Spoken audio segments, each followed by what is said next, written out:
Saya nak tanya tuan-tuan dan puan-puan, hari ni orang panggil Wahabi ni apa? Wahabi ni bahaya, dia kata. Apa sebab bahaya?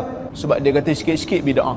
Sikit-sikit bid'ah. Walaupun saya tak mengaku saya Wahabi, tapi orang duk kata juga. Bila kita tanya Wahabi tu apa? Wahabi ni suka bid'ah ramalan orang. Yang ni Nabi tak buat, yang ni Nabi tak buat. Tuan-tuan, kita nak ajak orang kembali kepada apa yang Nabi buat. Bahaya ke tak bahaya? Di mana bahayanya? Kita nak kembalikan amalan masyarakat sama seperti amalan Nabi. Di mana bahayanya? Tak ada bahaya pun. Yang bahayanya adalah kedudukan ustaz tu. Bukan agama orang yang bahaya. Yang bahaya kedudukan orang yang sekat geng-geng Wahabi ni. Sebab apa? Sebab dia kata kalau bagi mereka ni habis ya, kita tak boleh cari makan. Tahlil tak ada, talqin tak ada. Dia kata bahaya. Apa yang bahayanya? Tak bahaya apa pun. Bahaya pada pendapatan kamu, bukan bahaya pada agama orang.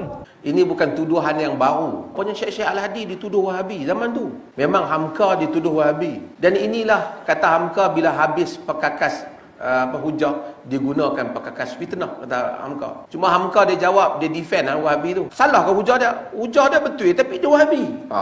Kerana itulah kadar pengetahuan yang dia ada. Tak kunut Wahabi. Majoriti umat Islam dalam dunia ni, macam saya kata, tak kunut. Bismillah pelan. Wahabi. Mazhab Malik bukan kata bismillah pelan. Tak payah bismillah langsung, makruh.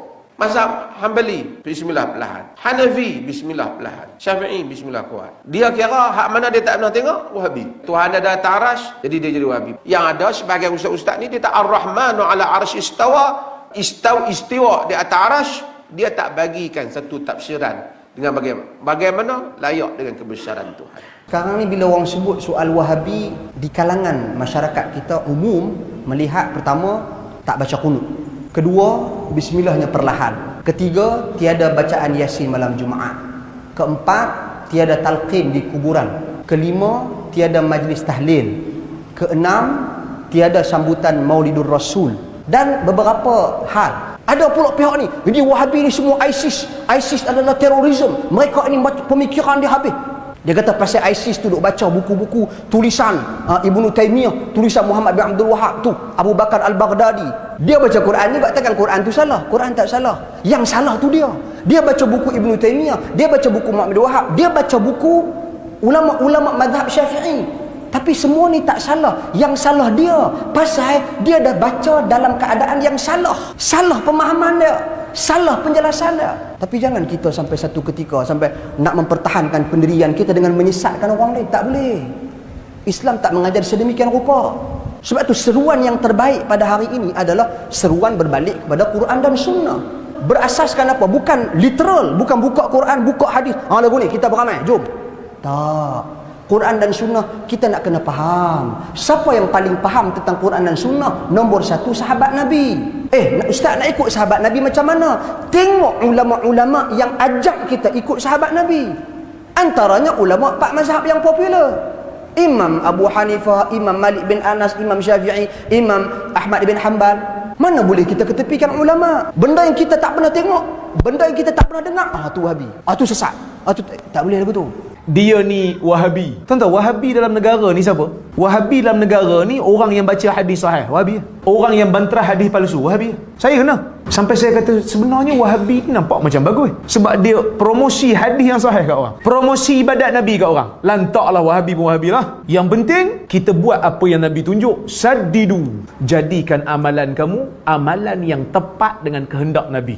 Dengan apa yang Nabi tunjuk. Biarlah ramai orang tak buat. Ikut jalan kebenaran. Jangan kamu terpengaruh dengan ramainya golongan-golongan yang menyelisihi kebenaran. Biar kita minoriti tak apa. Yang penting kita ada sandaran. Yang penting kita ada hadis yang kita berpaut. Jangan percaya yang kata haram semua ni sebab dia orang tu Wahabi belaka. Belajar dengan Google. Dia tahu mana orang belajar dengan Google. Tolonglah. Orang mazhab lain, Hanbali kata haram. Takkan Hanbali belajar dengan Google? Jangan cemarkan mulut kita dengan benda yang kita tak tahu. Dia pun nak kaitkan dengan Al-Qaeda. Usama bin Laden itu berasal daripada Saudi. Saudi ni bermanhajkan Wahabi, Salafi. Maka semua yang keluar daripada Saudi ini, mereka adalah jihadi. Geng-geng duk bom orang sana sini, teroris dan sebagainya. Tak adakah ini satu kiasan yang bijaksana? Ini kiasan yang bodoh sebenarnya. Ni golongan-golongan yang dia tak nak pi jawab secara ilmiah dah tak mampu dah. Jadi kaedah dan cara yang mereka gunakan pada hari ini adalah labeling. Jadi ini saya nak bagi tahu kepada golongan yang duk sebar menggunakan pihak-pihak tertentu menyebarkan fitnah ini di dalam masyarakat, sehingga terbentuk nama buruk bagi perkataan salaf itu sendiri. Sedangkan salaf ini dia merujuk kepada siapa?